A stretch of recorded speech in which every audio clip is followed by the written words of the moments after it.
go? Good afternoon, Chairperson. Yes, we are. Thank you. Good afternoon, honourable members. Good afternoon to our guests. A warm welcome to you all to the Standing Committee meeting. It's the Standing Committee on Agriculture, Environmental Affairs and Development Planning. Today is Tuesday, the 1st of June, 2021. And we are meeting via MS Teams. And I believe we're also live on YouTube. Honourable members, our agenda for today is a briefing by Cape Nature and the Department of Environmental Affairs and Development Planning on invasive alien vegetation clearing. And just quickly, the background to that is that we as a committee recently visited a project, a water project in what is called the Holsloot River, where it was pointed out to us that that area, that water catchment area, is one of the priority areas for the clearing of invasive alien species. But while standing everywhere, we also witnessed a lot of aliens that still need to be cleared, big adult trees, etc. And we as a committee then decided that we would like to focus on this challenge in the Western Cape. But before we start with our agenda, I would just like our honourable members to be able to introduce themselves. I'm the chairperson, Andrikus van der Westhuizen, and if I could give over first to the members and then to our guests to introduce themselves. Afternoon, Deirdre Bartman. Afternoon, everyone. Pat Moran. Thank you. Are those all the members that we currently have online?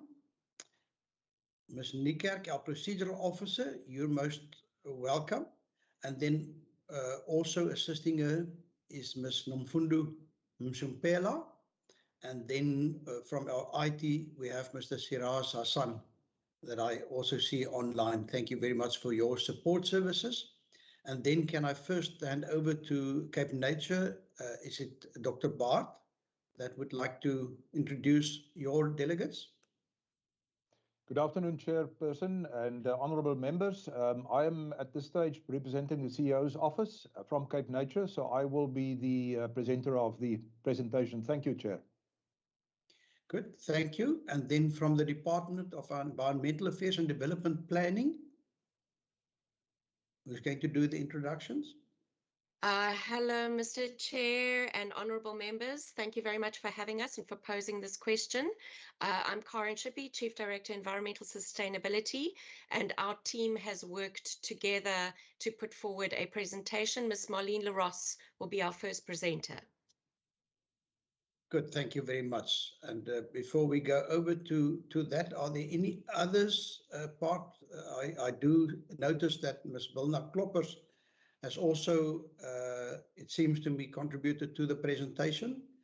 Are they, Ms. Kloppers, Mr. McLean, would you like to also introduce yourselves?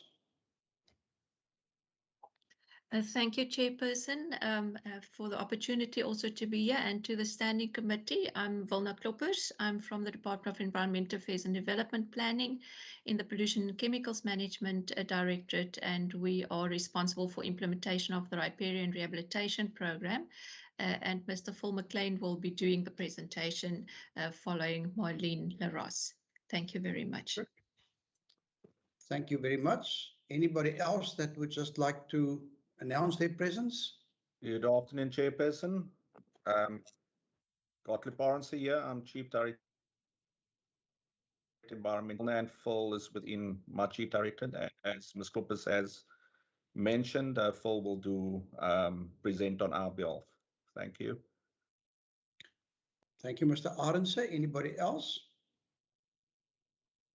Thank you, Chair. It's Anwar Ghafoor. I'm the CFO of the Department of Environmental Affairs and Development Planning. Thank you. You're most welcome, sir. Good. Thank you, Honourable Chair. Eckers with the department and within the Directorate Biodiversity and Coastal Management. Good. You're all. Good Yes. afternoon, Chair. Marlene Larosse, Director, Biodiversity and Coastal Management in the Department of Environment Affairs and Development Planning. Thank you. You're most welcome, ma'am. Good afternoon, Chair and honourable members and other guests. Phil McLean here, as introduced by Gottlieb and Vilna. I'm a task manager for riparian rehabilitation within the Department of Environmental Affairs and Development Planning. Good. Thank you very much.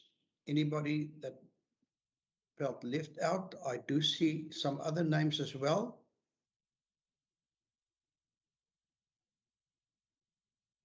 Nobody else that would like to introduce themselves? Thank you. Then we've received a number of apologies, which I would just like to read so that that can also be on record. The first one has been received from MEC Anton Bradell. And then we also have as members, Member Brett Herron, Mr. Shiraz Ismail from Cape Nature, the acting CEO. And then we've also received a letter from Minister Barbara Creasy that she would not be able to attend our meeting. And I deducted from her letter that she also didn't pass our invitation on to her department and her officials. Then I want to state, it seems to me as if concentrating on alien species and particularly invasive aliens is at this point in time quite a relevant topic. I just took note this morning that Minister Creasy, whom I just referred to, last Friday introduced a report here in Cape Town on the status of biological invasions and their management in South Africa 2019. And then also, as I've said, it seems to me from what we witnessed there in the Holsloot River, that this is a very important topic also from a water availability point of view. So I want to say thank you very much. I also noticed, I think it was on the department's website, that you also recently, I think as recently as last week, published a document on biodiversity. And I presume, looking at the presentation that you're about to embark on, that a number of your slides may also have come from that study that's been done. So thank you very much. And it seems to me as if we can look forward to really receiving some of the latest information in this regard. And with that, can I ask, have you given Dr. Bart the rights to beam his presentation? I see that is the shorter one of the two presentations, and if we could therefore start with that one, I'll appreciate that. Who's going to beam that for us? Chair, it's Ernst here. I was under the understanding that the department's presentation might be the first, mine to follow that. I'll just take your advice, please. Thanks. Are you ready to proceed, Dr. Bart? Mr. Chair, if I may just ask, the teams work together, so the information may hold together if the department starts and then moves on to Cape Nature. Would that be appropriate? If you believe that would be a better order in terms of the flow of information, can I just say, I have had an opportunity to look at the presentation. On my computer, it showed us 72 slides, which is a considerable mouthful, and it goes far wider than the letter that we've actually asked the department to brief us on. And I honestly fear that we may not be able to stick to the normal 15 minutes or so that we allow parties to come and brief us on. So can I ask, I think while this is a wealth of information and extremely valuable to us, the fact that we've had access to that would allow you to skip over some of the maps, etc., I think some of those maps contain such a wealth of information that in any case we would be unable to do justice to it. So if I could ask that you perhaps then start and then just try and really concentrate on what the briefing asked of you. So please proceed then. Thank you. Thank you, Mr. Chair. Our presenters have been asked to keep it tight. We've had access to that would allow you to skip over steps, etc. I think there's a serious echo, but thank you. I think the presentation appeared on my screen for a moment.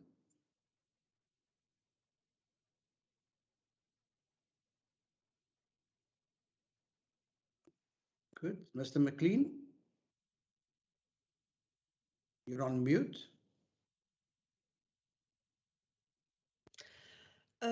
Thank you, Chairperson. This is Marlene Leross. I'm trusting that you can see the presentation. Thank you. We do see the presentation. I can just tell you that initially the bandwidth was quite good and the signal as well, but suddenly your voice was a little bit interrupted. But let's see, are you going to start the presentation? Yes, I will. Thank you, Chair. So what I have... Please proceed. Thank you very much. I've prepared an overview quickly, and I understand that we're under some time pressure, so we will be moving through slides quite quickly, and I ask for your patience and forbearance in that regard. We're going to quickly look at the strategic context, some of the key role players, the ecological investment, infrastructure investment framework, some biomass value chain development, of which the details I may miss today. You have it in the presentation. A quick look at the national program overview and prioritization. We will then look at riparian rehabilitation and then hand over to Cape Nature to deal with the status of clearing programs within its areas and criteria for prioritizing challenges, and then to summarize thereafter. Chairperson, you've mentioned the strategic context. Very important to align within that. We see our processes and specifically invasive alien clearing in line with a number of strategic frameworks, and specifically to draw your attention to those areas at the bottom. The Western Cape Integrated Drought and Water Response Plan, which is in development, the Sustainable Water Management Plan, the Ecological Infrastructure Investment Framework, which I'd like to take you through briefly today, and then importantly, Cape Nature's Integrated Catchment Management Strategy, which is currently under review. You mentioned, Chair, the status of biological invasions and their management in South Africa. In 2019, the report was launched last Friday, and I have included the link to that directly. It's important to note, currently we do not have in the country a national invasive species strategy. It is really much needed in the country. The development will be preceded by a national policy on the management of biological invasions, and the draft that we have seen on the national invasive species strategy will be released for public comment. We have also for the Western Cape developed an alien invasive species strategy, which we hold in abeyance now for the national strategy in order to align directly with it. Just a quick Cook's tour here of the many stakeholders and organizations involved to point out, colleagues, that increasingly volunteer groups, private sector, and our NGOs are playing a larger role in funding and engaging in this particular space. Ecological Infrastructure Investment Framework. We have, together with the CSIR, recently concluded this framework specifically to address critical gap, which is the coordination of investment into ecological infrastructure. What I have projected currently is just to remind us all, ecosystem services come from intact natural systems, and they provide for the building blocks of social well-being, social economic development, and our servicing. We are trying to position ecological infrastructure as part of the infrastructure that provides for services, Just like we fund roads, dams, etc., we need to look after these naturally functioning ecosystems that generate valuable services to us, and hence the development of the ecological infrastructure investment framework. What are our threats to ecological infrastructure? Unsustainable use and transformation, land degradation, threats from fires, lack of coordination in management and investment within the landscape. Very critical, Chairperson, I'd like to emphasize that within the Western Cape, there is currently no coordination capacity to provide for coordinated investment into the landscape. And then, of course, invasive alien species, the critical threat that we're trying to address within that. Our challenge, as you know, is climate change, looking at a reduction of mean annual runoff, and also that increasingly water will become a limiting factor in our development moving forward. What we have looked at is what are the different options of providing for additional water, and here we can show, and this is work done by the Greater Cape Town Water Fund, being led by the Nature Conservancies, that investment into ecological infrastructure offers the greatest number of potential jobs. It's uniquely a low to no regret ecosystem-based climate change adaptation strategy, and it improves system resilience for the future. In fact, it's shown to be one of the most cost-effective ways of providing for additional water. What is the purpose of the EIF? It's there specifically to guide decision makers, to look at where and how to invest in order to promote and enable the resilience of our Western Cape EI. And what we've done in order to provide for this is a risk-based approach, specifically water, fire, flooding, and rangeland degradation risks. The pressures and impacts I'm going to allow the committee to look at in more detail, but effectively what we're trying to do is spatially target the work in order that we enable water and its quality to be sustained, to prevent the risk of flooding and wildfires, and to improve rangeland management. You know, the strategic water source areas, only 10% of our surface in the country, supports at least 50% of the population. In the Western Cape, similarly, we have these critical areas, many of which are managed by Cape Nature, and Dr. Bart will take us through this a little bit later. But here, for example, in the city of Cape Town, 98% of Cape Town's water, for example, is provided from these strategic water source areas. Unfortunately, this is what some of them look like. So, Chairperson, those adult pines high up in the mountains, very difficult to get to. Mapping, which is currently being updated, shows the landscape invasions by alien invasives in the Western Cape. We show then the specific impact and reduction of mean annual runoff in this particular map. It highlights the priorities. This is done for the spatial analysis within the EIF as well.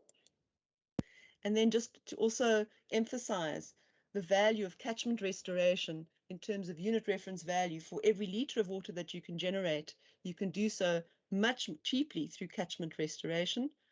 New dams, not really an option. In terms of the water security, we've undertaken this prioritization. I won't dwell on this, but it provides for one view of prioritization spatially for all the catchments in the Western Cape. This also shows that in the job elasticity, in other words, the significant effort that needs to be put in to begin with, and the sustaining of those jobs over time, but this shows that your water yield increases over time and your costs reduce over time and become stable over time. Big problem, wildfires. Our urban interface, this is an informal edge, incredibly vulnerable. This is a formal edge, but equally as vulnerable. I'm not going to go through this in detail either, Chair, but just to note that large costs can be averted by effective and proactive management of ecological infrastructure, invasive aliens, specifically in the wildfire urban interface. This is the wildfire hazard mapping and prioritization for catchments within the Western Cape. and similarly for the rangeland degradation. I'm not going to dwell here either, Chair, just in terms of the multiple benefits that you can get from focusing on restoration. I point here to some examples of the speckboom planting that happens within areas where speckboom historically grew in certain arid areas. And some of our biosphere reserves are actively involved in this space. You may have heard of the campaign called #Speckies or Work for Carbon. Very critical in terms of work creation, but also restoring the land. And then the prioritization based on flood degradation, also very critical. So our vision for EI in the Western Cape is by 2040, we all live and organize ourselves in a way that promotes healthy and resilient ecological infrastructure so that it yields goods and services that support physical, psychological, and spiritual well-being in the face of population pressure, rapid urbanization, and climate change. These primarily 4 objectives are linked to the risk analysis that we've undertaken.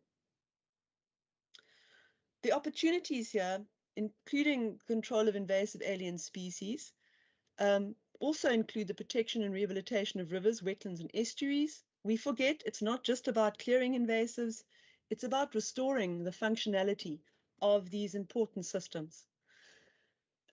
Conservation agriculture. I know my colleague Ashir is in the room today. Her colleagues deals extensively with conservation agriculture, but are also major investors in securing agricultural water through investment into ecological infrastructure as well. In fact, Chair, your recent Holsloot visit is such an example.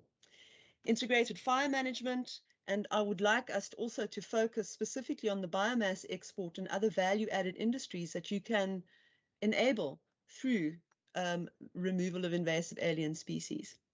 Our financial mechanisms are government mechanisms in terms of specific appropriations, for example, the Land Care Program or NRM, water tariffs and charges, which are a little bit more difficult, but the City of Cape Town is starting to move into that direction, as you know, with them applying 62 million over the next 3 years into the catchments that they have as key supply areas, and then also looking at some financial regulatory incentives and disincentives.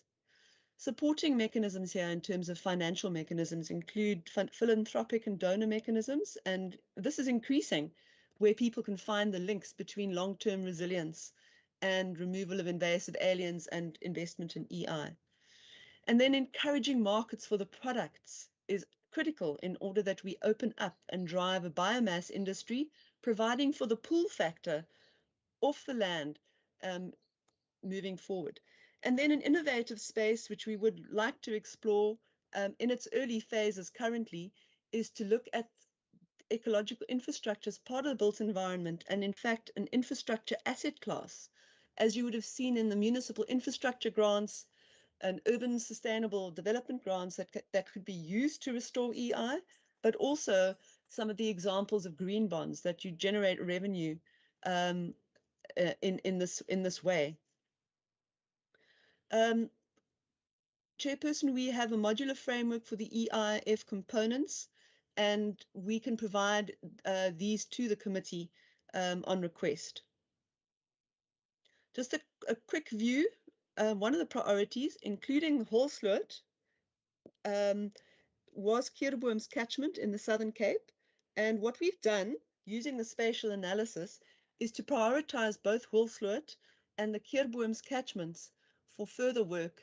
We've developed management unit clearing plans for these catchments, and indeed we are working in partnership with Cape Nature now on the Holsloot to support the wonderful work that's been done lower down the catchment by agriculture on weirs and other infrastructure to support that with detailed planning for addressing the critical infestations higher up the catchment. So there is an example of where all of the different departments are trying to crowd in their impact. Kierboom's is another such example where we're trying to drive a payment for ecosystem services model together with local groups. And I'm going to jump over these. This shows you the detail that we've worked on. and also the various stakeholders that are participating in that initiative within that catchment. Chairperson, we've also tried to position the EIF and specifically alien clearing within the economic recovery plan for the province. We have presented the business case. It makes very good sense. Similarly, our interventions in the biomass value add, we are also pushing. We have as a department limited funds to provide for the coordination and driving of these new initiatives and continue to try and attract such funding, either from a provincial allocation for this function, and also looking at partnership funding, etc. But it's critical that we start to coordinate our efforts more sustainably. Chairperson, I'm going to jump a little bit over the biomass value chains in order to save time, but other than to note that there are a number of many energy products and material products which can be produced, and many of them are closing the loop. In other words, get used in the water sector, in the agricultural sector, as well as in the building sector. We've done detailed work with our national department looking at the availability of biomass to drive such industries and engage stakeholders to bring the markets together with the demand, bringing the networks together in order that we can start to see these businesses growing. Pelletization plant, just as an example, an illustration, and some of the examples also involving waste diversion of various sectors to be able to fuel synthetic fuels. And this is a specific project that we've worked on as a feasibility study with international partners to look at sustainable aviation fuel, one of the potential uses of alien biomass. Very useful because you don't need any special infrastructure and it can simply be a drop-in fuel. I'm going to allow the committee to look at the supporting business case for these fuels because there are many, and we hope to drive this further into a pilot phase now with our partners. A question was asked specifically about the national program. These slides that I'm showing you here are publicly available. It's just a summary of the various parts of the national program, which I think would be useful to see. It's multifaceted and deals with many different approaches to providing for work employment, but also focusing on ecosystem restoration. How prioritization happens at the national level. These are effectively the criteria that are used in driving which catchments are prioritized in the country for funding. And there I'm handing over to my colleague, Phil. Over to you, Phil. Thank you, Marlene. As an introduction, while Phil is taking over the presentation, I just want to quickly introduce also the riparian rehabilitation program, which is part of our sustainable water program. And it started out as part of the Berg River Improvement Plan, which has been in place for the last 7 to 8 years. And it was developed basically to address the water quality issues that pose a risk to the agricultural export markets. So with this, and this program has been implemented in both the Berg and Upper Breede catchments. And I think today we would like to just show the impact of this program and the importance of this program and why we should take the next step after focusing on alien clearing to also actively rehabilitate the riparian areas specifically, and also the importance to upscale this program further. So with that very short introduction, over to you, Phil. Thank you very much, and good afternoon, colleagues. Thanks for allowing this time for us to present this very important work. So we've heard from Marlene and my other colleagues about just why alien clearing is so important, but why specifically around the riparian zone. We've heard about the fact that alien trees are well documented to take up large volumes of water from our catchments, and I'm glad that the chair referred to the national report on invasive species, which was released last week. One of the take-home messages from that report was that the Cape Town's Day Zero event was brought forward by something like 60 days from what it could have been, and purely because of the impact of invasive alien plants removing water from our catchments. There's an interesting fact that alien trees on the river banks actually cause erosion. A lot of people think they stabilize banks, but it's the reverse. The trees actually channel water down into the middle of the channel, which can cause deepening of that river valley.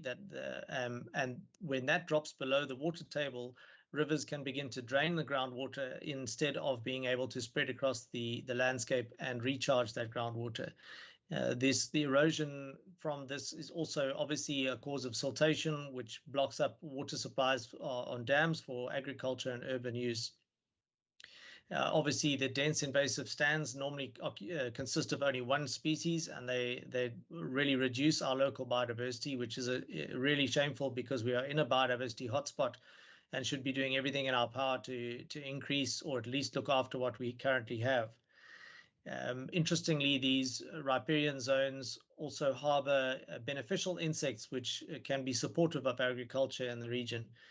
The interesting thing about invasive species is many of them alter the soil and the microbes that live in the soil, and they generate nitrogen, which is often a pollutant in water sources. We often think of nitrogen as an enriching good thing, but it's actually poisonous in our water sources.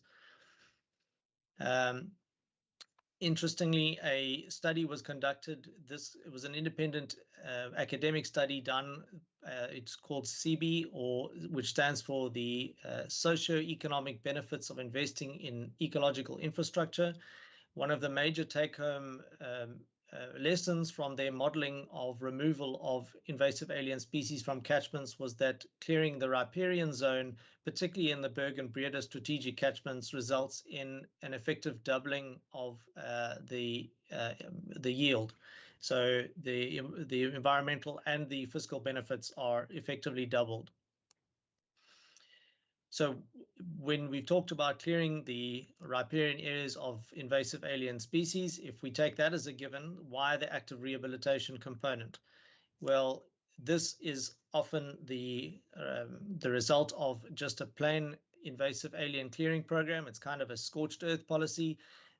This, in terms of the metric of clearing invasive aliens, might look good because the invasive aliens are no longer there, but it's an ecological disaster. One can just think of the erosion potential, but there are actually far worse problems that come with that kind of clearing. And incidentally, that photo is a photo taken from last week on one of our rivers from a clearing agency.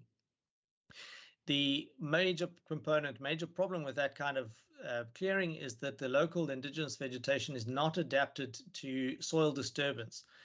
In fact, soil disturbance can cause irreversible changes that mean that the natural vegetation can never regenerate. What happens typically is that what really do like that kind of disturbance are weeds and invasive alien species, and you can and very often do result in what's called a secondary invasion, which is a re-invasion of the same area but with a different species from what you cleared. If that species is a grass species, it can be considerably worse and more difficult to clear than a tree, which you can locate individual stems and cut down. So our program is basically built around trying to force, or shall we say steer, the direction or the succession of that recovery to favor our local species and their diversity. We talked about the erosion potential. One of the important aspects of active rehabilitation is it recreates a buffer zone around particularly agricultural, but also urban areas that is able to absorb the nutrients that run off in that area that would otherwise pollute our drinking water.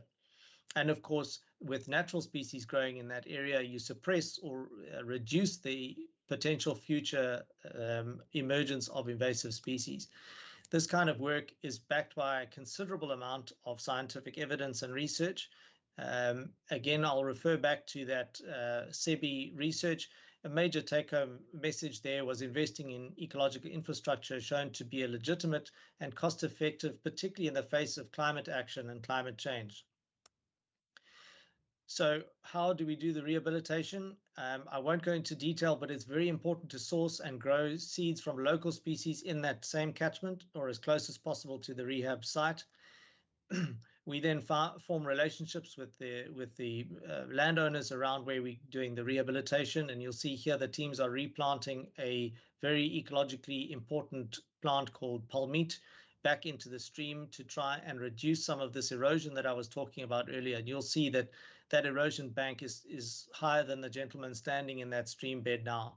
So when I talk about erosion being a significant problem, you can see here visually just how bad it can be. Of course, we maintain our sites with follow-up clearing of any new emerging invasive species while we're working on them. And then we have a research monitoring and evaluation program on the go to find out what is working and what isn't working to try and increase the rate of survival of the replanted species in the rehabilitation zones. Just some quick pictures of a site that's being restored from just a few alien species and bare earth to a more or less well-vegetated site with a bank of palmite growing well in the bottom photo from 2020. Some numbers on the program: we've rehabilitated almost 30 hectares to date, generating not insignificant amount of person days and a considerable amount of upskilling and training of these individuals from plant propagation and identification to planting and irrigation, all kinds of very useful skills. We've planted a low estimate of nearly 700,000 individual plants, and we have to date over an 80% survival rate of these plants that go in, and we have quite a number of different species that are being planted there. We are currently operating in the strategic catchments of the Berg and Breda River on a willing participant model. We need to ramp this up to more landscape level interventions to affect real change in the area. And it's particularly key to be looking at that now, given that we've just entered into the UN's Decade for Ecosystem Restoration. I will conclude with a sight of what our rivers are supposed to look like. There are still some eucalyptus blue gum trees in the background there, but try and ignore those and look at the stream. And this is what a healthy river looks like, providing drinking water for our farmers and for our urban dwellers. At the bottom there, I've included a link to a YouTube video that details a little bit better than I have in this short segment now. Look, it's not a BBC production and I'm not David Attenborough, but I encourage members to follow that link and have a look at that video. Thanks very much.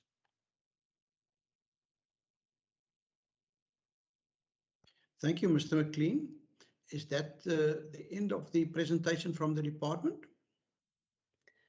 Yes, thank you, Honourable Chair. That will be all from our side, and the next items on the outline will be presented by Dr. Bart. Thank you. Thank you very much. And while Dr. Bart's presentation is being beamed, thank you very much, and thank you for really going through this at I think an admirable speed. I didn't get the impression that you really rushed us through it, but still you went quite swiftly. So thank you very much for that. And with that, over to you then, Dr. Bart. Chair, yes, good afternoon. Thank you very much. Marlene, can you please unshare? I think something is interfering. Yeah, no, I have a PowerPoint presentation that is beamed up. If you can just close that down, thank you.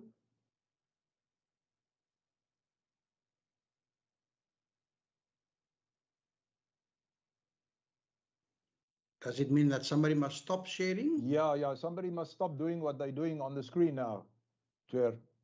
We might be seeing some private stuff. Thank you. It seems to me there's still a you screen. should be able to now take control. Okay. Chair, can I ask then, can you see my first Thank you. And while we bring that up. Can you see the No, we don't see the presentation. We don't see the presentation, but while you are bringing it up, can I just welcome two of our honourable members? I did see the name of Honourable Maseko and then also Honourable Mare, who joined us. Honourable members, you're most welcome. Thank you, Chair. I think I omitted in the beginning to say that apparently Dr. Omar is currently on leave, and that is also why Dr. Bart is representing her office today.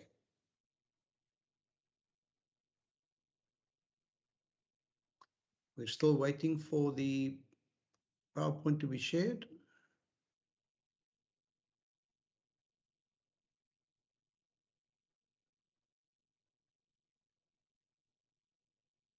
I think Dr. Bart was dropped. He's just been admitted. Dr. Bart, can you hear us now? Yes, Chair. Thank you very much. My sincere apologies. Let me just please then get my show on the road here, and I will share my screen. I hope it is coming through right now. Correct. Correct. You can now enlarge. Good to go. Good to go. Thank you. Thank you, Chair, and thank you very much once again for the opportunity, Chair, to present to the committee some progress from Cape Nature side. I think Marlene and her team has now sketched the picture in the broader sense very well. I am also going to now just proceed and give you a snapshot of what the Cape Nature situation looks like, and as was asked, provide some status of our clearing programs, criteria for prioritizing at the site level, and then also just share a few challenges, Chair, if I may. I would like to start, Chair, by sharing with the committee just one or two conceptual things, and it's the first thing I wanted to just note is the difference between alien species and invasive alien species. You will note from the first slide there that alien species are those plants and animals that are classified as natural species or native species, if we can call it that, of animals or plants that are found outside of its natural distribution ranges. So therefore, for example, within any given country, a number of native species or indigenous species in a more scientific way can also be classified as alien species. However, many of these alien species are benign, and specifically in terms of many plants contribute to food security. We can only think of wheat and maize and hundreds of kinds of vegetables in that regard, being beneficial to mankind. However, if we turn our attention to invasive alien species, Chair, an invasive alien species is an alien species that are really causing trouble. It's causing ecosystem disruption, also displacing other species, and generally speaking, and in particular, under many circumstances, causing economic or environmental harm that adversely affect our lives and our livelihoods. So therefore, generally speaking, again, invasive alien species have an adverse impact upon biodiversity, in particular, especially in an area like the Western Cape Province and the Fynbos Kingdom, including declining or leading to a decline or elimination in specifically of some of our native species through competition, predation, transmission of pathogens, and all of those things. I'm reminding the committee also that there is a world top 100 worst invasive alien species list that they can Google, and it makes for very interesting readings, Chair. In fact, we do have quite a number of those top 100 species in the country as well. So the question then, Chair, is why should we worry about invasive alien species? And there are several reasons. I'm only going to lift out a few. In this case, you'll see under the first bullet, it says that estimates suggest that invasive alien species cause up to around $120 billion per year in the United States. It can limit land use. It can invade space, natural spaces that become uninhabitable. And specifically in South Africa, we have a very significant problem in terms of the negative impact on our environment by, for example, in terms of water security, decreasing surface water runoff and groundwater recharge, habitat destruction, intensifying floods. Dr. Bart, it seems to me as if you may have... Chair, can you still hear me? Yeah, I think I was cut off or you, but you're back. Okay, so let me then continue. Thank you, Chair. So basically, just to confirm then that in South Africa, and also you have mentioned the release of the invasive alien, the status report on biological invasions in South Africa, which is a great compendiums, if I can put it that way, of knowledge, a body of knowledge that has been put together by specialists. As you can see, we have well over 1,000 alien species, invasive alien species and alien species established here, and this costs us a lot of money and threatens South Africa's unique biodiversity. So it is really a cause of concern. For example, Chair, the invasive alien species enter the country through vectors like wood or plants or food or animals that are being imported into the country.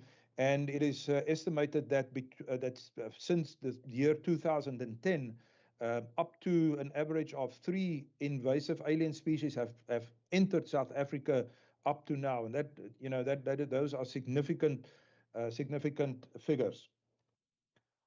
Chair, by way of illustration, and in terms of the water security and clearing of invasive alien plants in our mountain catchment areas of the Western Cape Province, I would like to provide some basic facts on that. At the moment, 57% of our strategic water source areas in South Africa are found in the Western Cape Province, and about 90% of the water catchment areas that are managed by Cape Nature or that are found in the Western Cape are managed by Cape Nature. Chair, you will be reminded in previous presentations the map of our protected area network in the Western Cape Province, mostly based around our Cape Fold Mountains and mountain catchments. But the picture at the top, or the diagram at the top, Chair, actually illustrates it very well, in that uninvaded natural fynbos mountain catchments are the best proposition for water. That is where we find the best water yield.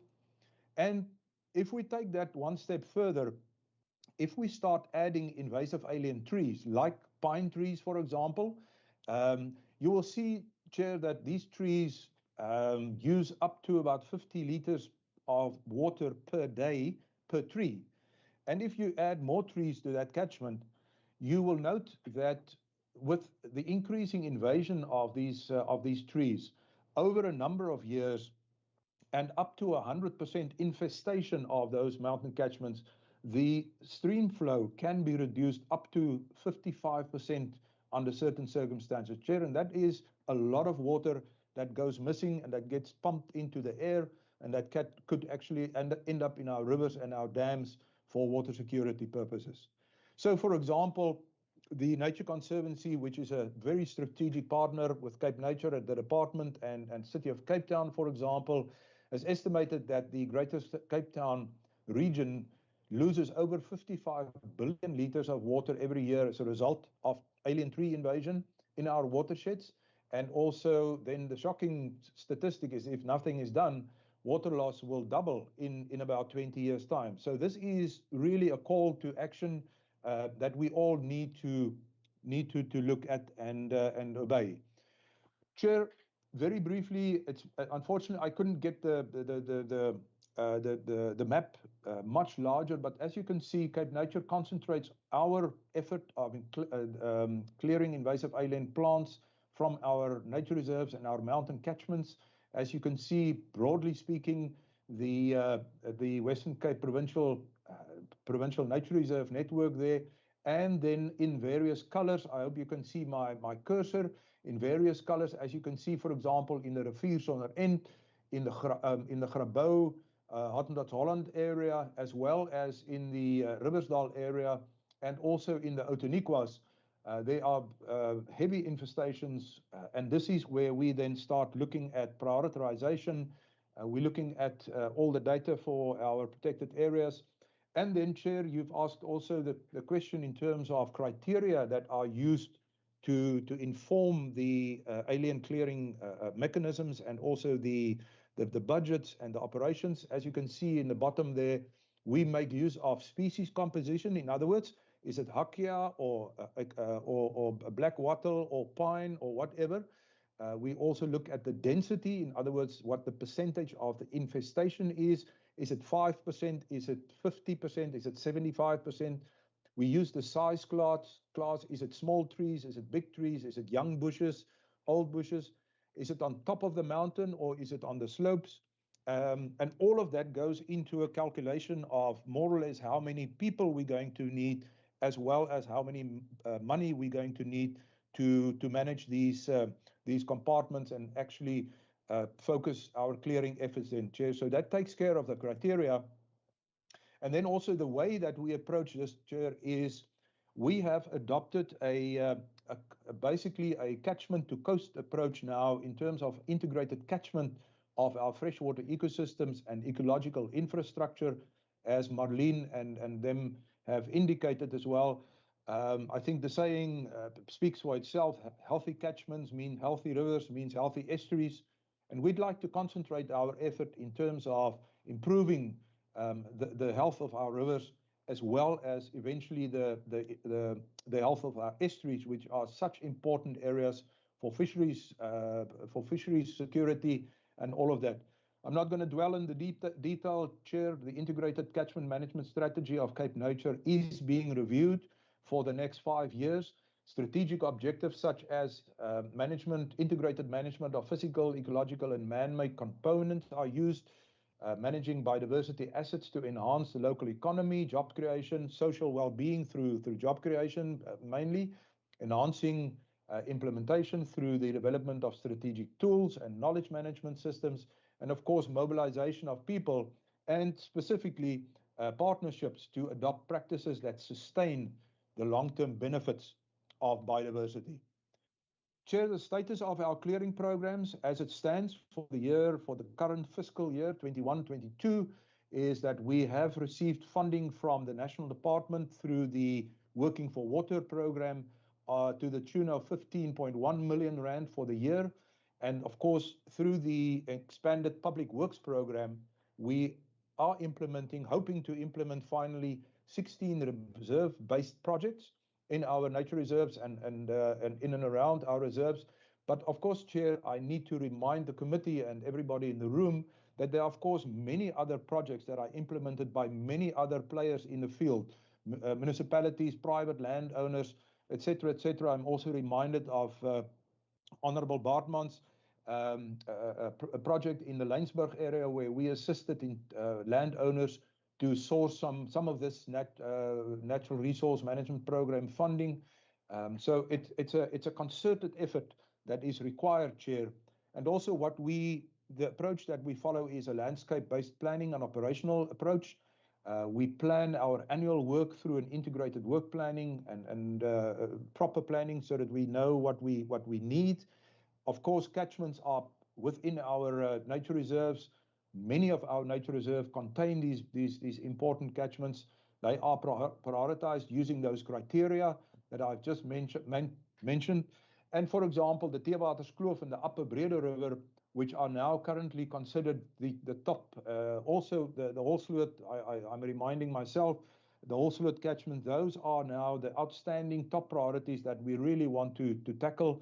And of course, there is monthly monitoring of the use of our resources.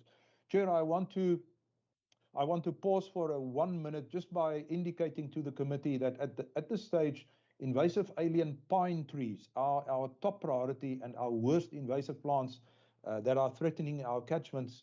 They grow very often in such inaccessible places that you just cannot reach to clear and in the process release seed that provide ongoing invasions for the lower catchments.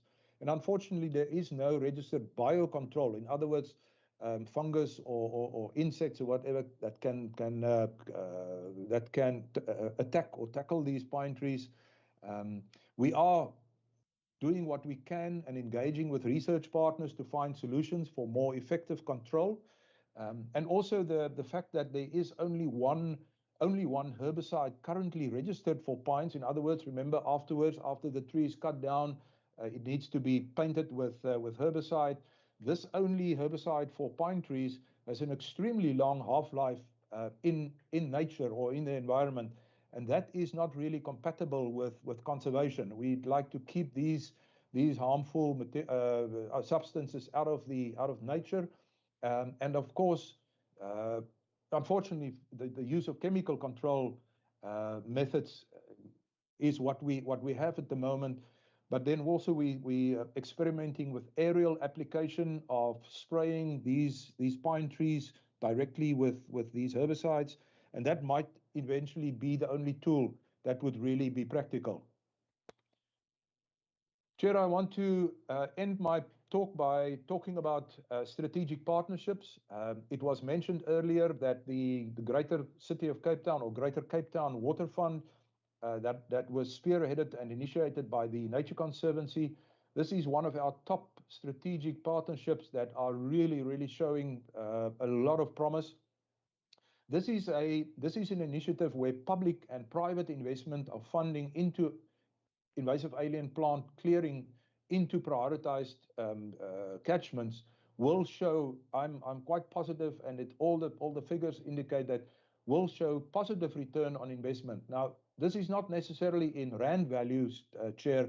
These are the dividends will come in the form of more water from our catchments, as well as increased water security against droughts in future. The Department of Environmental Affairs and Development Planning, with their ecological infrastructure investment implementation and monitoring plan, is doing wonderful work in terms of pulling together priorities, pulling together partners, pulling together potential funders, making the plans, and actually, if anybody would like to spend some money, we are starting to know exactly where to go and spend that money. Of course, during the 2020-21 financial year, Chair, this strategic partnership has proven very beneficial to Cape Nature, and as a partnership has unlocked the clearing efforts of over 9,000 hectares in these catchments to the value of 12 million rand, and that is substantial, Chair. It is very strategic. This is just to show more or less where the Greater Cape Town Water Fund operates within the Theewaterskloof and Upper Brede River catchments. But I want to end, Chair, by saying is that unfortunately we do face a number of challenges. Unfortunately, as is very often the case, late approval of budgets, late starts to our expenditure is hampering us.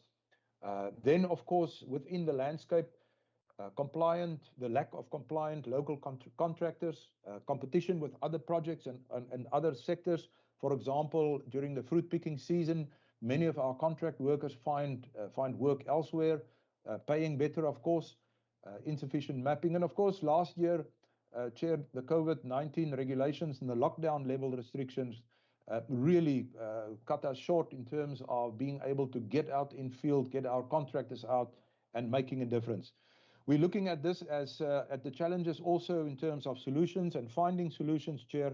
And then finally, for us, we are also looking using a little bit of our internal funding to start our procurement early in the year, to simplify our procurement processes, to get more people quickly into the field, getting more contractor teams trained in specialized work, and then of course also scheduling our work with partners so that we can get teams working in the same place in the same financial year, so that we can actually tackle this in a joint manner and hopefully at the outcome level make a difference eventually.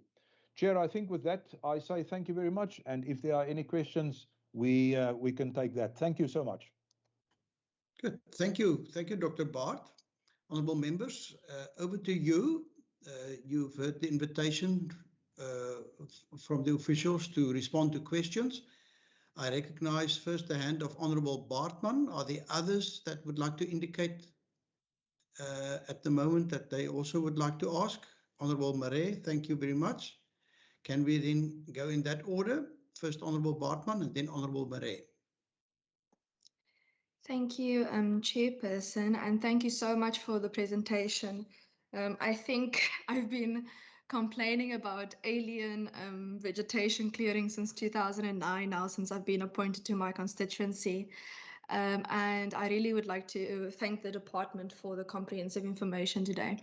The first question I have is, firstly, they mentioned there's a feasibility study for sustainable aviation fuel using biomass. If we could please have that feasibility study, because that could assist us with pushing to ensure that the Western Cape becomes the first load shedding free province, as well as becoming energy secure in general.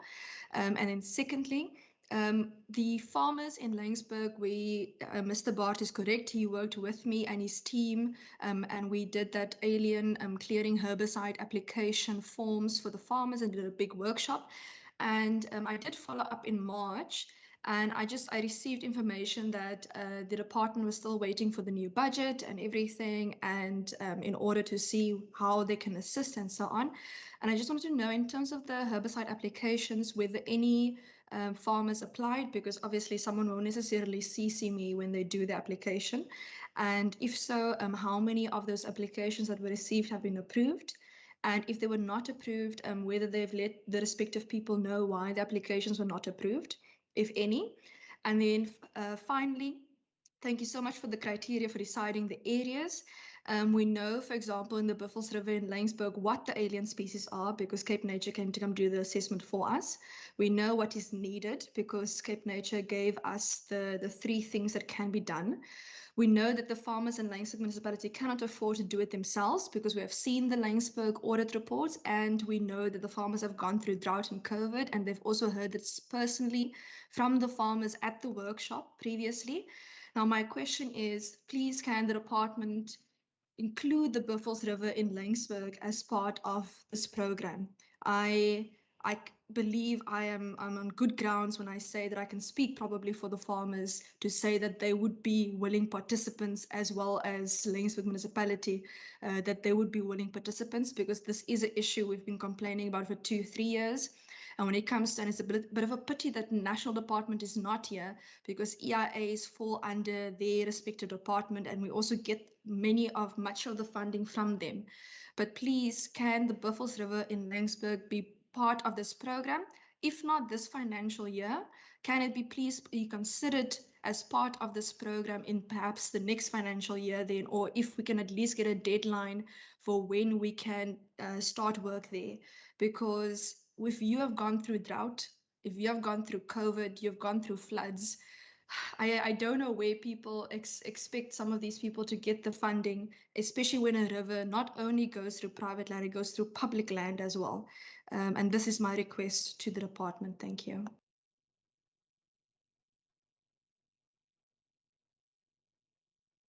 Thank you, Honourable Murray.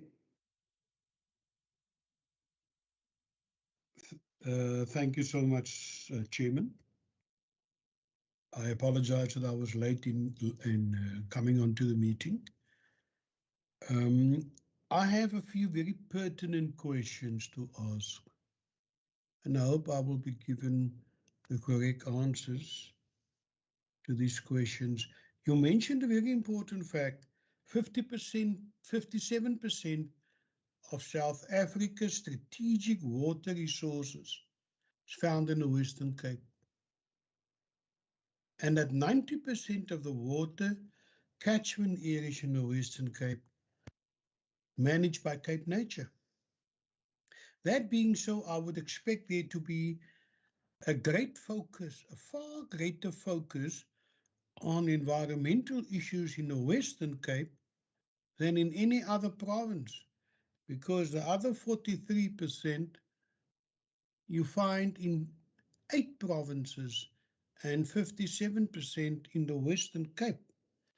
Having said that, I'd like to know whether having a provincial environmental commissioner, according to you, would help you and assist you, or whether it's a waste of time and money to have a Western Cape provincial environmental commissioner, because that is now a debating point in this province, and it is very contentious. It's going to be heavily fought in the province by opposition parties.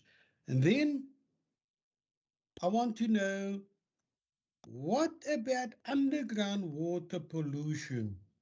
You know, the Western Cape has become invaded by land invaders and informal settlements.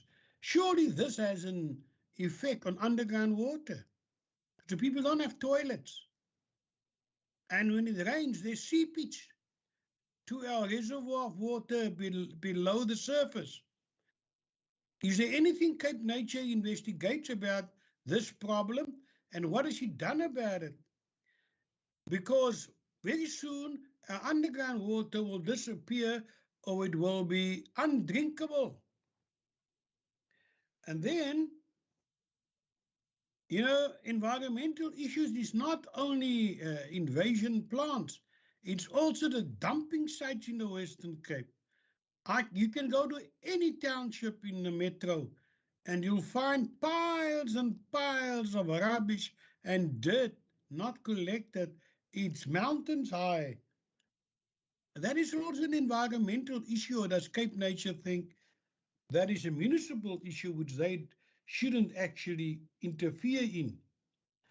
And then I would like to know, Cape Nature must say, what went wrong with the decimation of the milkwood forest in Hermanus? What happened there?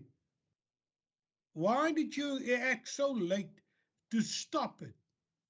That the whole milkwood forest has been invaded, cut down, chopped down by land invaders. Why could you not act timeously?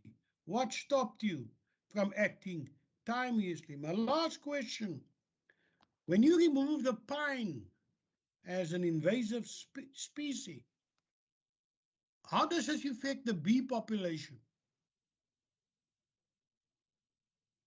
Does it have any effect on the bee? What are you putting in its place to make sure that foraging by bees is not disturbed? Because our farmers are complaining they have no bees, so there's no pollination and there's poorer crops. So what are you doing except just removing invasive plants? Do you also care what happens to the bee populations? I thank you. Good, thank you, Honourable Marais. Honourable Marais, can I ask that the topic of debate today is that of the eradication of alien vegetation, and perhaps your questions, valid questions regarding solid refuse removal and the contamination of groundwater, etc. If you don't mind, we will have an opportunity for resolutions at the end of the meeting. I wouldn't like us to dwell too far off the topic for today. And I'm concerned, I do know that we must end this meeting at 4 o'clock because some members also indicated that they might be affected by load shedding as introduced by Eskom. So please hold back just on those and please remind us of those issues. I would just like to ask some 3 or 4 questions. The first one is, it seems to me as if pine trees seem to be one of the bigger problems in terms of alien infestation. And pine trees, as far as I know, were introduced to the Western Cape and particularly to our water catchment areas, mostly through the Department of Forestry, which used to be a national department or department of the national government. So am I correct in saying that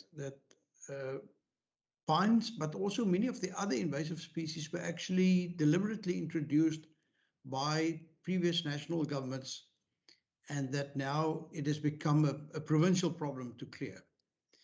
The second one is, again, and I think Honourable Bartman referred to that as well, the availability of funding for clearing on private land. And I'm particularly interested in what you call the partnerships and the agreements that you have. In education many years ago, there was a scheme whereby if the parents of a school would raise R1, the department would leverage that by adding another rand, a rand for a rand. And I'm just wondering whether we wouldn't be able to unlock a lot of private investment in ecological infrastructure if we could have a similar scheme whereby public and private partnerships are formed and where both then contribute to the funding. Because as Honourable Bartman has indicated, quite often the private sector isn't able to tackle this on their own. And then if I could just ask you, and thank you very much for the scientific way in which you went about and the evidence and the information that you've shared, but I'm concerned about follow-up clearing cycles. What is the optimum clearing cycle for example, pines, wattle, Port Jackson, after, for example, fires, wildfires? Because it seems to me as if you also referred in the one slide, Dr. Bart, to the fires, which will then disrupt your programs that you intended. And then the last one, a number of years ago, I was privileged to hike down the Gamka rivier. And I was highly surprised to see the number of Nereum oleander, Ceylon's rose, growing in the riverbed there. Something which I never or nowhere else saw as an invasive species. And my question is just, in terms of those rivers, are you also concentrating on can I call it riverbeds in the drier areas of the Western Cape? Thank you. It seems to me then, Ms. Shippey, as if you wanted to first respond. I just saw that you switched on your video. Would you like to then ask the various role players to respond? Yes, I will do that. Thank you very much. So I think in terms of Honourable Bartman, we can absolutely share that that copy of that feasibility study. We thought it was an incredibly exciting opportunity, and I think certainly the Western Cape can take up on that. In terms of assisting the farmers in Laingsburg and the Buffelsrivier being added, I'm going to ask Cape Nature to respond to that. There are those set of criteria, but obviously if there's a willing set of participants, then that must be considered as well. In terms of the strategic water sources, that's something which you may just want to engage Marlene, if you can touch base with that. But I think that we do recognize very openly, and we've spoken with the Standing Committee before, saying that we do need resources for the actual technical work. Do we need more oversight? My personal opinion is that we don't. We actually need technical workers to undertake the work, to run the projects, to be able to spend the money on things like alien clearing. And as Ms. LaRosse pointed out, the coordination of that function. So if we do have public-private partnerships, we know exactly where and how to spend that money. And I'm afraid that doesn't come from an oversight body per se. I'm going to ask Vilna and her team to talk a little bit about the water pollution issue that Honourable Murray raised in terms of specifically groundwater pollution and how that is managed. It is a national government function to look after groundwater. It's quite problematic, in fact, that national takes it and the municipalities have very little control over the water quality issues, but I will ask her to respond to that. The chairperson, you did indicate that some of the other issues would be dealt with separately, so I won't necessarily include them here for response, but perhaps Dr. Bart can respond as well to the bee populations. It is an incredible challenge in general, looking at our wild bee populations, as well as those that are actually supported, but the impact of removing pines and other aliens on bees. Dr. Bart, if you can look into that. And then from yourself, Mr. Chair, the issue of the original introduction of alien species. Yes, this was undertaken as an active intention by various forestry departments dating right back into the colonial days. It was actually believed to be quite useful, certainly on the Cape Flats, to control sand movement. So this particular introduction and problem goes back right back into the days of having essentially a European approach to how to manipulate and create environments that those individuals felt would be more conducive to actually being able to farm and live in those areas. So it's a very long-term problem. It wasn't something that was too recent, although obviously forestry for the purposes of wood and paper has been actively engaged with as well throughout the province. In terms of funding for clearing on private land, as you know, it is a real challenge for us, and I'm going to ask Marlene to talk to that. In terms of the public-private partnerships, whether it's that specific approach to the stakeholder partnerships or other kinds of approaches, there's some very exciting opportunities there. And then perhaps Dr. Bart will talk to the clearing cycles as well as the oleander in Gokama. In the Gamka. So if I can then first hand over to Marlene. Thanks, Ms. Shippey. Responding specifically in terms of the strategic water source areas and the extent to which they would need more protection, and specifically in terms of the fact that we're very fortunate that 90% of those areas actually are within Cape Nature's management.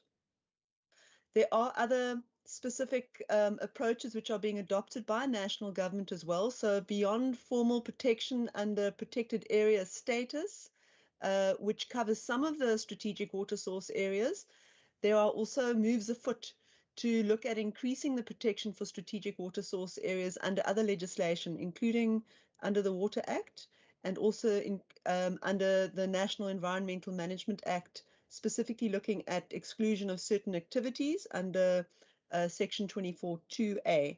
And those processes are ongoing. In fact, we have 2 catchments selected within the Western Cape, one being the Boland catchment area and the other one being in the Outeniqua side of the Southern Cape, which will be pulled forward in terms of increased protection. So our national DFFE colleagues driving the approach to enable greater protection of strategic water source areas, and 2 pilots being chosen from the Western Cape. And then, Karen, while I'm here, maybe I can just pick up on the Rand for Rand idea that the chairperson raised. This is indeed the kind of partnership that we are looking for. The challenges exist in terms of how you make these blended financing solutions, which is how we like to see them. So, you know, if you can bring together a mixture of water tariffs, program funding, for example, NRM, or perhaps even a provincial fund specifically targeted at this arena, then you're more likely to be able to leverage that private sector investment. The difficulty is in fact applying that. And what we found specifically is that institutional vehicles that can bring together that financing or that blended finance becoming more and more critical in the context of the certain restrictions that exist in terms of how government can apply funding, which are important rules to follow. So in the response to that, there are organizations, for example, like our Western Cape Biosphere Reserves, the 5 of them, partners with Cape Nature, partners like WWF South Africa, and of course the Nature Conservancy that has been mentioned, that are able to bring forward such blended funding mechanisms. And indeed, we are seeing significant uptake of private individuals and corporations, private sector, starting to support such funding mechanisms. It is very difficult for such funds to be received by government. In fact, it's preferable that such funds are not received by government, but indeed by an implementing agency that can bring that blended financing solution onto the ground and to achieve the results that we're after. Thank you. Thank you very much. Vilna, do you want to come in on groundwater pollution? Thanks, Karen. Yeah, just quickly, I think you did cover it to some extent to say that groundwater pollution is a national competency, or groundwater management, I should say. But I'm glad that Honourable Marie mentioned groundwater, because it is very important and it's often but neglected because nobody sees it. There are many impacts on groundwater, and certainly we are concerned about land invasions in areas that may be impacted, where it may impact on groundwater. It often also, those invasions are taking place and impacting on other resources as well. And the sad part is actually the people living there are being impacted themselves as well, often because of the area where they are. But it is a difficult issue to address. And as the member mentioned, usually there are no services provided there. So it is a concern, the lack of services, the lack of sanitation and solid waste services certainly pose a risk to resources and to the living conditions of those people. So from our side, we try to work with everybody involved in that. Also local authority, who has often the responsibility to provide those services. So it is a team effort, and we just need to continue with that. It is very difficult at the moment, given the situation and the difficulty to prevent these invasions.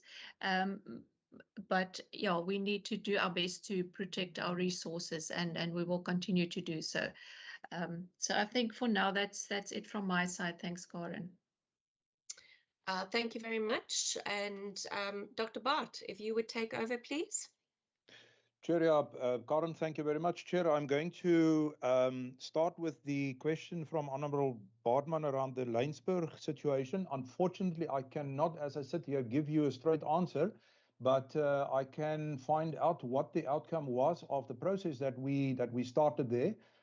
So, Honourable Baartman, please allow me to get some facts together, and I'm also hopeful that some of the whether or not the applications were lodged with National Department. Remember, it goes to National Department. They process it and then allocate funding if they see their way clear.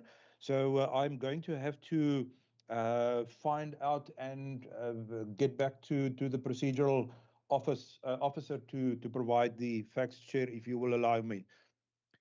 Chair, then the question around bees and pines.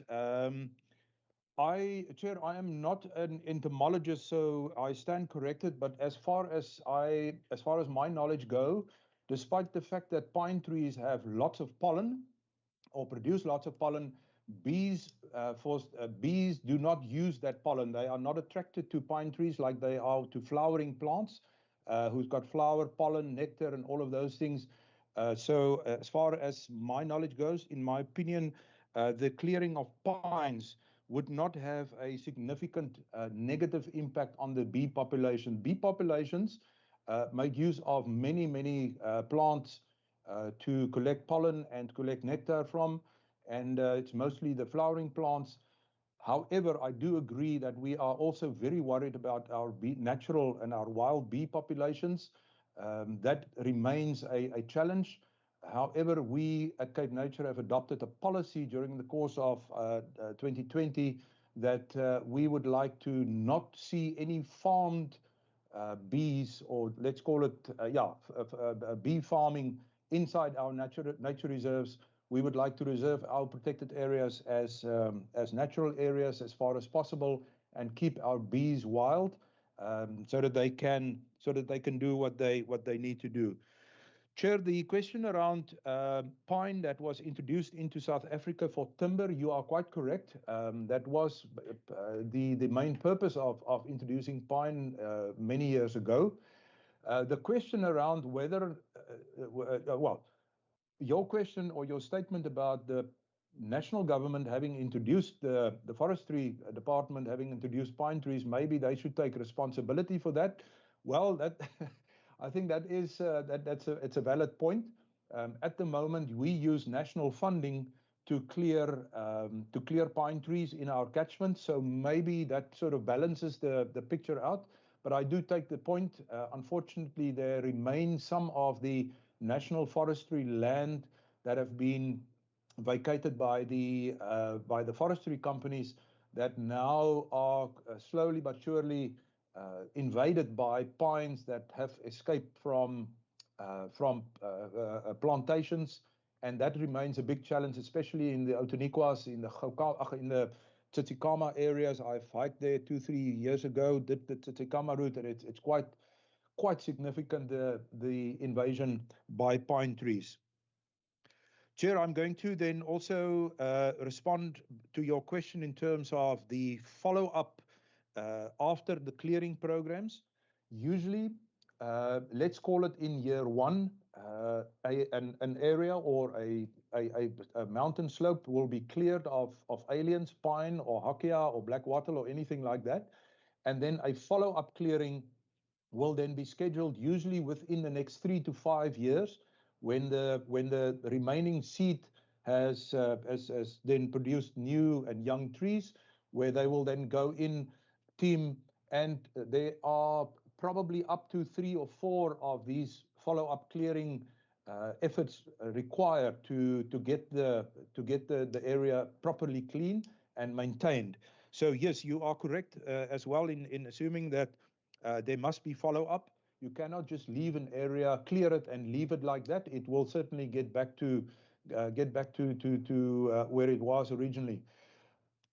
Chair, your question around the one bullet about fire disrupting, yes, that bullet was basically placed there just to say that in our efforts to clear alien trees and plants from our catchments, very often, like now in the big Jonkershoek fire, we are overrun by these big fires and we have to vacate and then leave the area. So for example, fire is also one of the effective ways in which one can maintain or where you can clear aliens under very specific conditions and circumstances. So to answer the, or to just the final thought on that, Chair, the clearing up programs is absolutely necessary. It is a must-have. Otherwise, you waste. You're just throwing water. You're just throwing money into the water. Chair, and then finally the question or the statement and the question around oleander Salonsroos in the Gamka River beds. Chair, that's also something that I stand corrected, but I think that from a prioritization point of view, using criteria and also looking at where the best return on investment can be, oleander, despite the fact, acknowledging the fact that oleander Salonsroos is also one of our worst invaders, and it clogs many of the drier region rivers. I think that it probably does not get all the attention that it requires. So I would agree, Chair, that one needs to look at that, and that is certainly something that I can take back to my team in terms of planning for our, let's call it our inland reserves, the Anysbergs, the Swartbergs, and those areas, the Gamkas Kloof, and looking at these projects. Chair, I think with that, I'm going to say thank you very much for the questions then. Chair, I think that covers all that was raised. Thank you. I recognize the hand of Honourable Murray. Honourable members, there will be a time for a second round. I think if we can dedicate another 15 minutes, that will leave us with 15 minutes to consider the previous minutes and resolutions. So Honourable Murray and then Honourable Bartman. Yes, I don't think they've covered everything, with all due respect to the lady.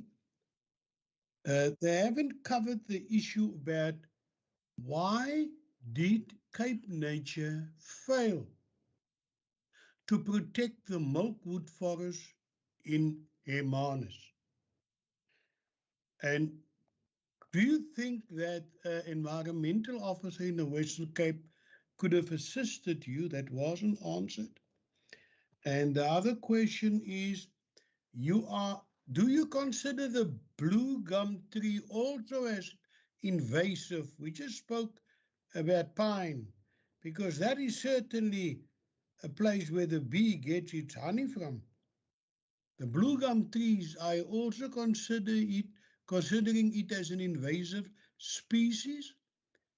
And do you rehabilitate the areas where you remove these trees? Thank you, Honourable Marais.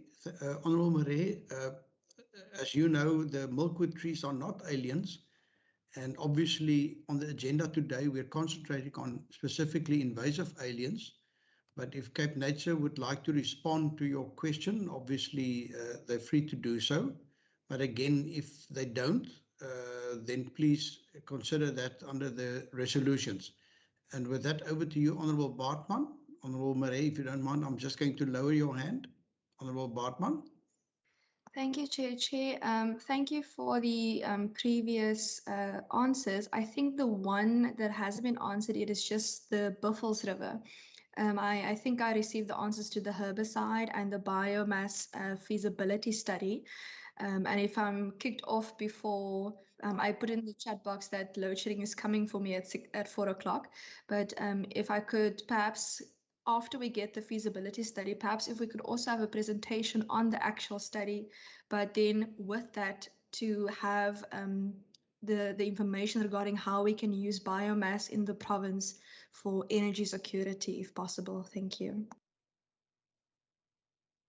Thank you. That's noted.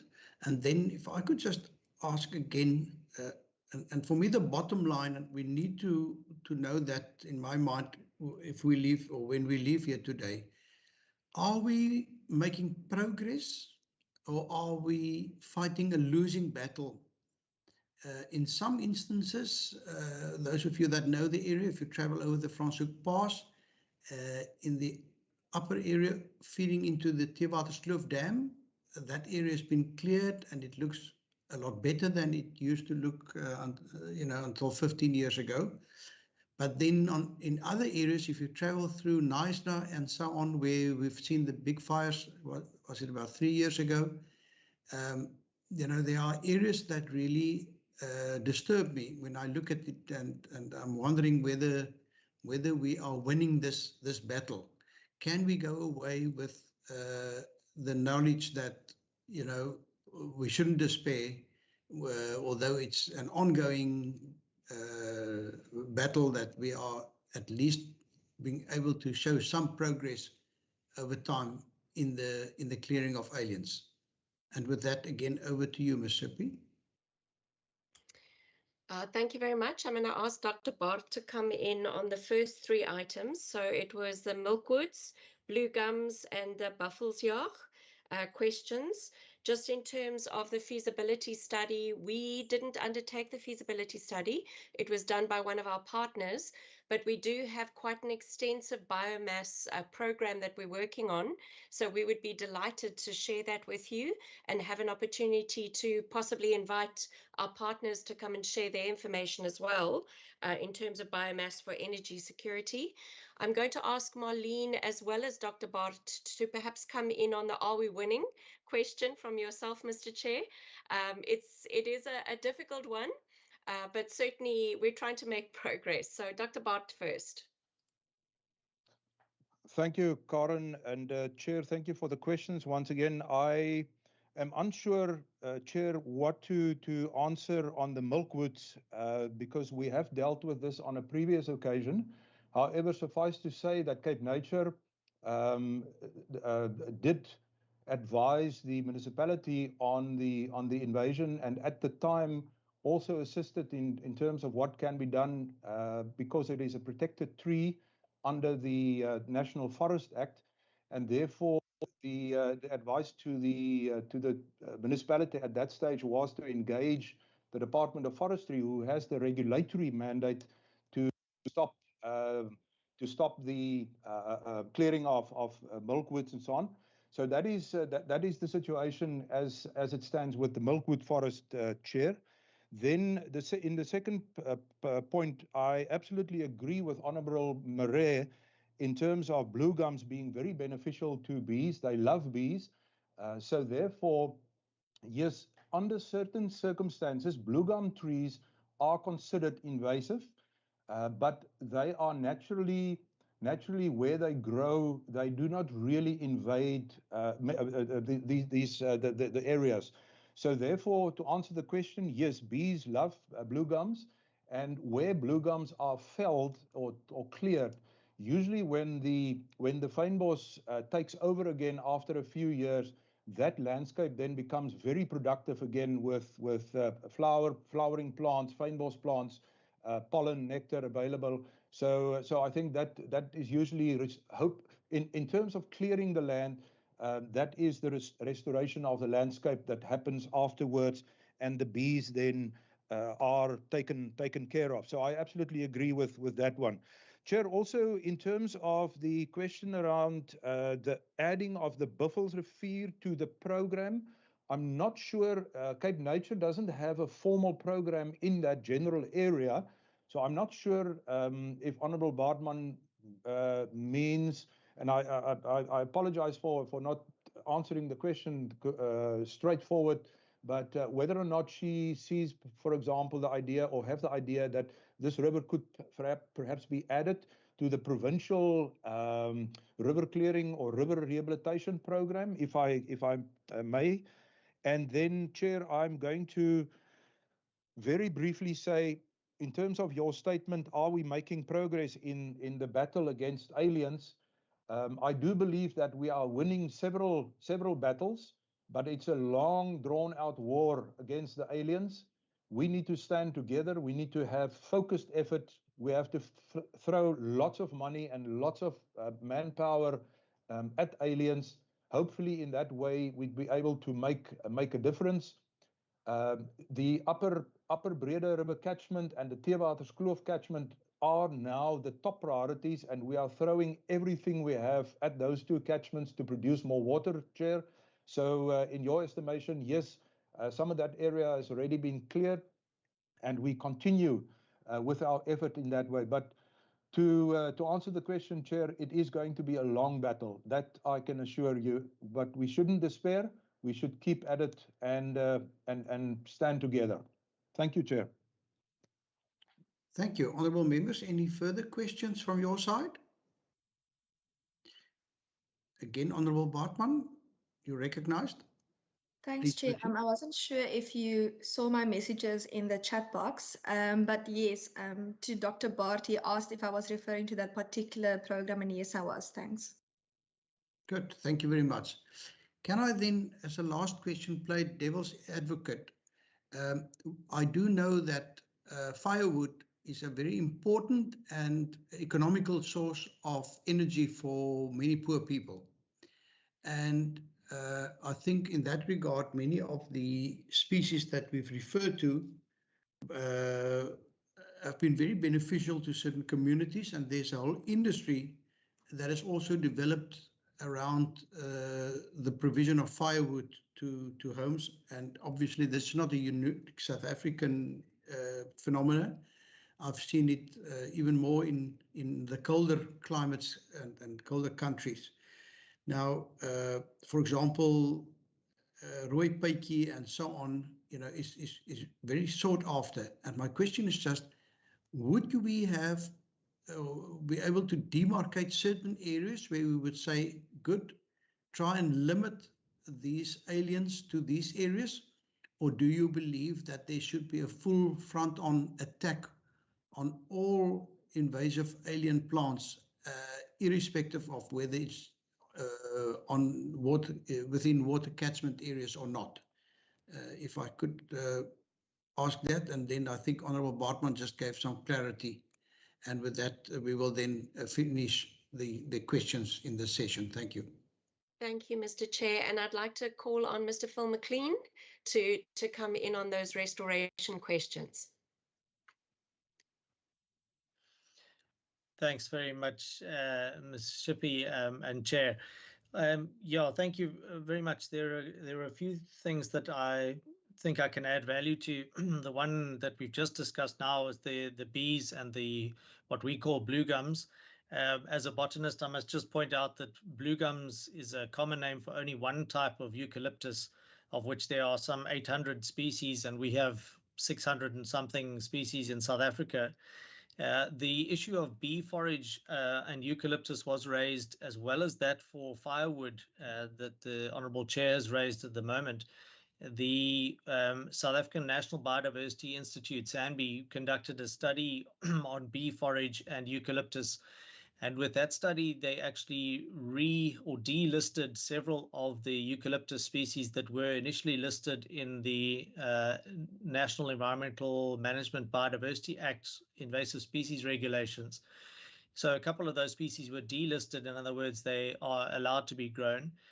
There's another subset of those species that are eligible for a permit under what's called a Category 2 invader. So they are listed as an invasive species, but one can apply for a permit in order to grow those species. And the permit conditions for eucalyptus are generally for bee forage and or for timber production like firewood. So landowners are able to demarcate and permit eucalyptus and other species woodlots for both bee forage and timber production, although the caveat is that it cannot be done within the riparian zone. And that's obviously because of the level of water abstraction that those species have on that area. The following point about the rehabilitation, yes, that's a large component of our work. We have found that particularly in the riparian zone, and depending on the length of time that different species have occupied that space, invasive species have occupied that space, that when they are cleared, there is a need for active rehabilitation, and that is the replanting of locally appropriate indigenous species, in other words, from that general area. And we try to source the seeds or the pieces of plant, or the propagules as we call them, from as close as possible to the restoration site, so that we don't pollute the genetic pool of what exists there currently. That active restoration then reestablishes parts of either fynbos or the riparian scrub vegetation, as we call it, to grow back in that space, which then excludes, hopefully, it certainly helps to exclude any regrowth of the alien species, and it limits the kind of follow-up that we generally need to do in those riparian areas.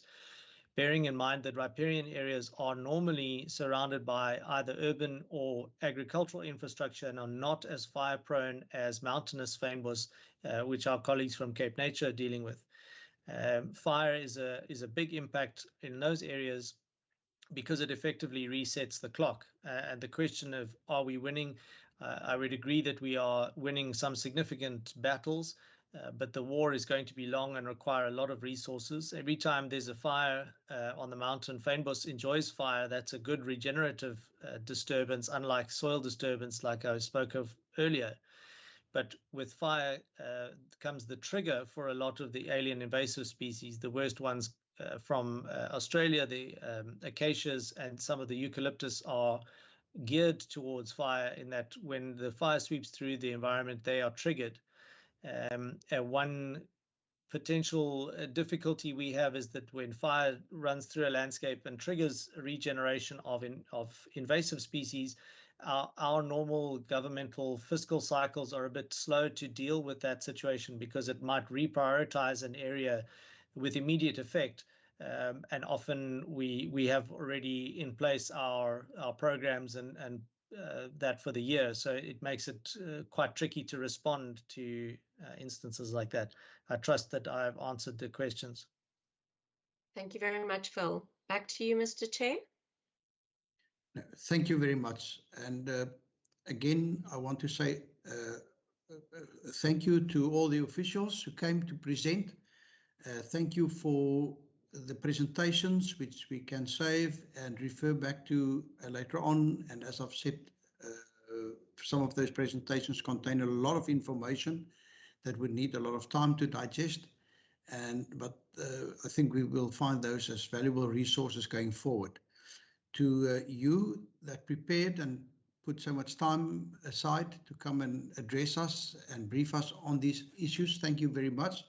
I believe that we as a committee have now been put in a better position to understand the challenge, and I think the importance has been reiterated today, and therefore we wish you all well with your enormous task. You yourself said that you've won some significant battles, but the war is going to be a long one, and I think we can only encourage you to to keep on fighting, to stay on the front, and please use our limited resources that we are able to dedicate to this as best as possible. And I think the one exciting thing is the development in terms of also private people coming aboard, and also farmers and other landowners looking after their land as custodians of the land, together with the department, the provincial administration, and Cape Nature. So thank you very much. You are welcome to leave. We will now move to resolutions as a committee, and then hopefully, as I've said, in the next 15 minutes, also approve the minutes of our previous meeting. Thank you very much, and you are free to continue with all the work that have probably stood still while we took up some of your time. Thank you, Ms. Shippey, and your...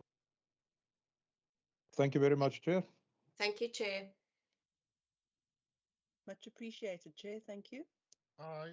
Thank you, everybody. Thank you. Honourable Thank you, Member, Chair. sorry, I was just kicked off and I'm back. Thank you very much. Thank you, everybody. Proposals for, in terms of resolutions that you would like to make. Again, I recognize two hands, that of Honourable Bartman and Honourable Marais. Thank you, Chair. As indicated previously, I would love if the department could do a presentation for us on how we can use biomass as an opportunity for energy security in the Western Cape. And also then after they've sent us that aviation fuel study, if that can then also be unpacked in that presentation as well, given that they're looking at biomass for aviation fuel in that study as well. Thanks. Good, thank you, Honourable Bartman. And you believe that this committee is the most appropriate one? You're happy for us to take up that challenge? Chairperson, given that the study was done by, I think it was either Cape Nature or this respective department, then they need to do the presentation. I'm not too bothered with that. Thanks.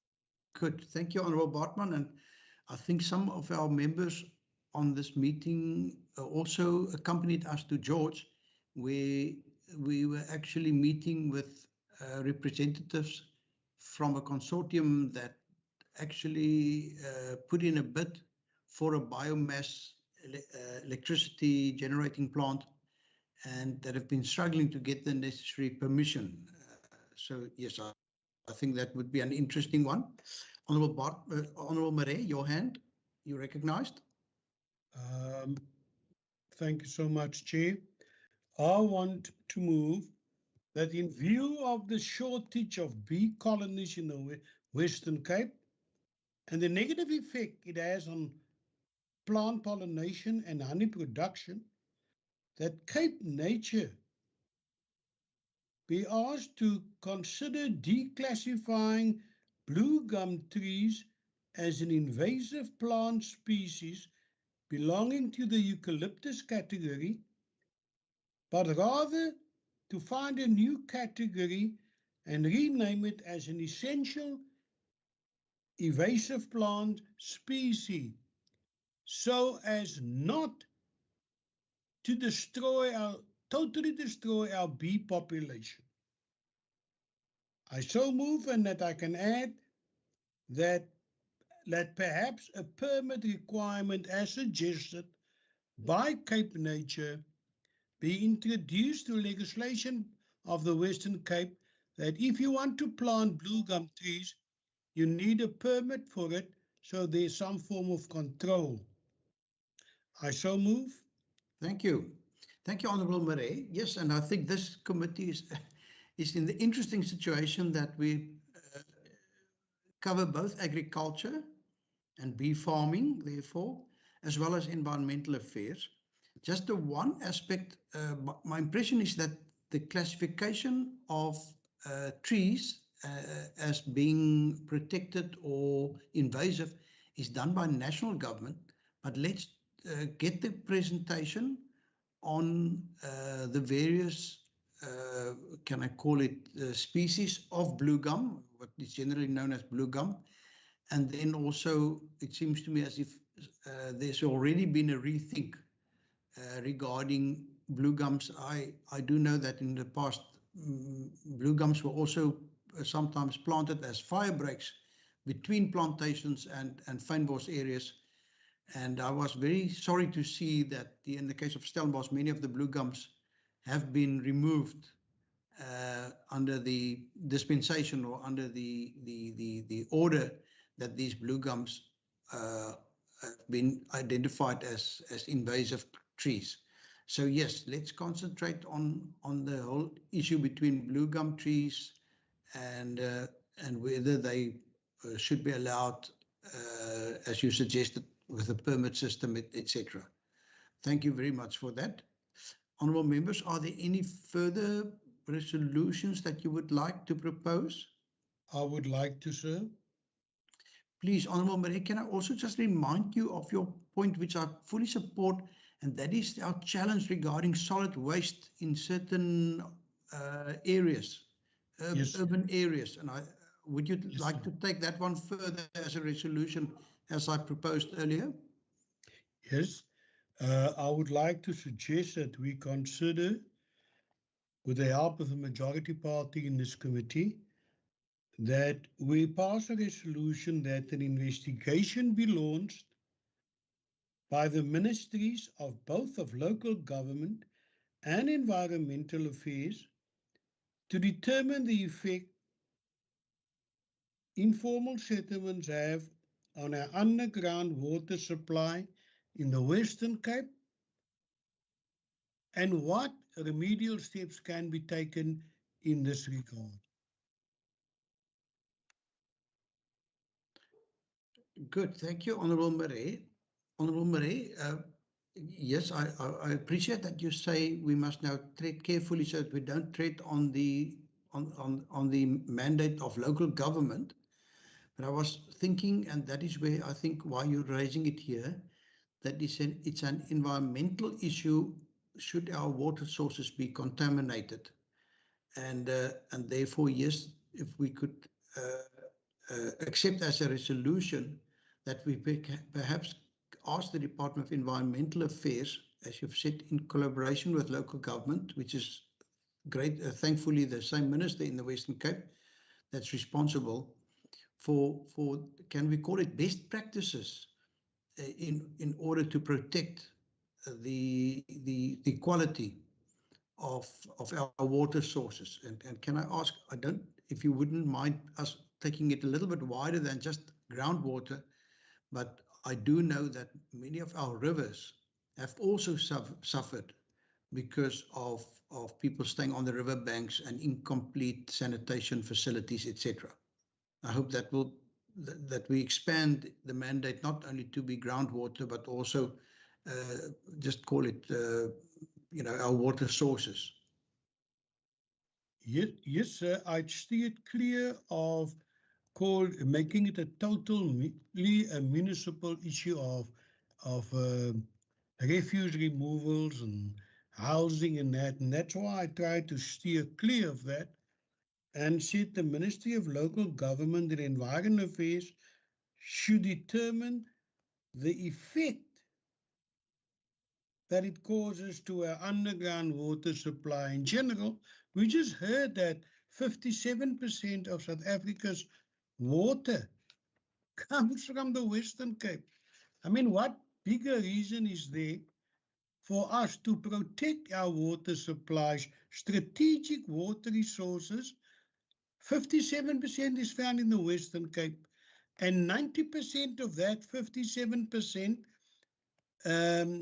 catchment areas in the Western Cape are managed by Cape Nature. They must be told the huge responsibility that they carry in this regard. But now they've thrown it back at national, and the province have thrown it back at national by going to amend our constitution. Who's left? It is going to be left Cape Nature. So Good. I would like the Western Cape, two departments, in collaboration with Cape Nature, to investigate and try and find a solution to the problem of our water supplies, whichever water supply it might be. It might be that we say the water supply as affected by pine and blue gum trees, the water supply as affected by river pollutions, or even by informal settlements. We have in clever people here. I'm not a lawyer, but we have lawyers here amongst us. We have intelligent people. Can't we come with such a resolution? Thank you. Thank you, Honourable Marais. Noted. Honourable members, we've got less than 5 minutes left to consider our minutes. I recognise Honourable Bartman's hand. Thank you, Chair. Regarding the previous resolution proposed by Member Marais, can I just ask that we also include the Department of Human Settlements, given that much of the topic also will include them and how they approach informal settlements as well. Thank you. Good. Thank you very much. Thank you so much. I will immediately support that, Chair. Thank you. Can we then move on, honourable members? And I'm asking our procedural officer, Ms. Niekerk, to beam the draft committee minutes of the 18th of May 2021. Thank you very much, Ms. Niekerk, for being so quick. Honourable members, there you see the attendance list. Thank you. And then, as you will recall, that was the meeting where we received mostly input from labour unions active in the agricultural field regarding the safe and dignified transportation of farm workers. Ms. Niekerk, can we go to the last page then, please?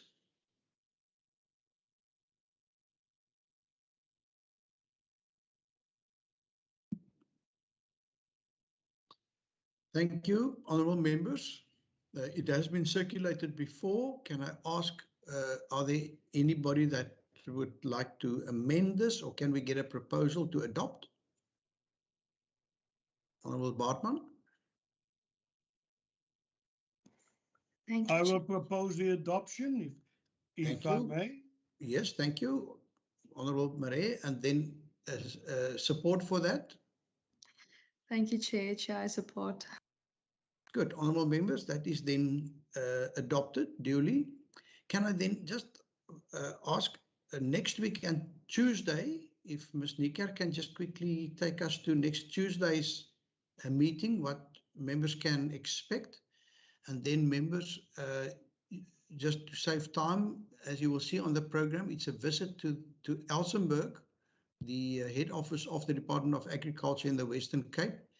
And Ms. Niekerk has also pointed out to me that in such a case, we should ask for permission from the committee, or a decision that members that would prefer also under COVID regulations to drive there directly with their private vehicles, that such permission be granted. So I put that to the committee. Good. Generally accepted then. Ms. Niekerk, perhaps if you could just take us and why the agenda for next Tuesday is changed. Thank you, Chairperson. Members, next week, Tuesday, the committee was to meet on the final mandate on the National Forest Amendment Bill. Now, the NCOP Select Committee has informed us that they have not met on negotiating mandates of provinces, and they will in fact meet later today, as well as next week and Tuesday, to discuss those negotiating mandates. So we will not be ready with a set of minutes to determine what the province's final mandate on the matter is. So the meeting that was initially scheduled for 8 June will now be moved to Friday, the 11th of June, so that we have the minutes of the Select Committee in order for the committee to make its decision on its final mandate. Instead, on the 8th of June from 9 till 12 o'clock, the next meeting would be an oversight visit to the Department of Agriculture at its precinct in Elsenburg. And the agenda for that morning would then be on the future curricula of the department of the Agricultural College. And then also, members will remember in a previous meeting, the committee took a resolution around drones and to showed an interest in having a demonstration of the drones. So that would take place at that meeting next week, 8th June, from 9 till 12. Thank you, Chairperson. Good, thank you. Questions, Speaker? Honourable Marais? Is that all we will be allowed to discuss, or also the language policy? At the Elsenburg Agricultural College? Correct, Chairman. I believe you would be welcome to also pose questions in that regard when we are there. I do know that they have also had, as other higher education institutions, challenges in this regard. So please feel free to also pose those questions, Honourable Marais. And perhaps the procedural officer could also just inform them that perhaps they could include a reference to that in their presentations, since we are considering the future and the future curricula, and curricula and medium of instruction goes hand in hand. So thank you very much for that. So, Chairman, can I just, on a follow-up, is the committee going there as individual, each party, or are we going to have a bipartisan view on the issue of language, because it's in our constitution, all three languages should be equal. So I expect there to be a uniform opinion on the issue. I wouldn't like to see us go there and each party contradicts the other party on language policy. We're there to defend the Constitution of the Western Cape. Can I get clarity on that? Honourable Marais, in general, one like to give educational institutions some form of autonomy in terms of what they're able to achieve with the funding that we provide to them. They might turn around and say, yes, we are able to translate all our subjects into all three languages, or we are able to stream into three streams, but you must give us the budget. So obviously this has got financial implications, and I think it's important for them then to share with us what the challenges are and would be, whether, for example, they would be able to have lecturers in all subjects that are able to speak all three of the Western Cape languages. But please raise that issue when we are there with them. And obviously we as political parties can differ, because on the funding issue, I don't think we will ever be able to give them as much as many of us would like to see being invested in education, and specifically in agricultural training. Then the next Friday, honourable members, you've now heard that the NCOP is going to be change their program. So not this Friday, but the next Friday, we will probably be meeting at 11 o'clock. There's another meeting from 9 to 11 scheduled for, I think it was the Oversight Committee. And then we will probably meet straight thereafter to consider that final mandate for the NCOP's consideration. And with that, honourable members, that peek into our next meetings, I want to say thank you very much. It has just gone past 4 o'clock. I'm grateful to see Honourable Bartman is still with us online. And this meeting is therefore now adjourned. Have a great evening. Thank you, and thank you for your attendance and active participation.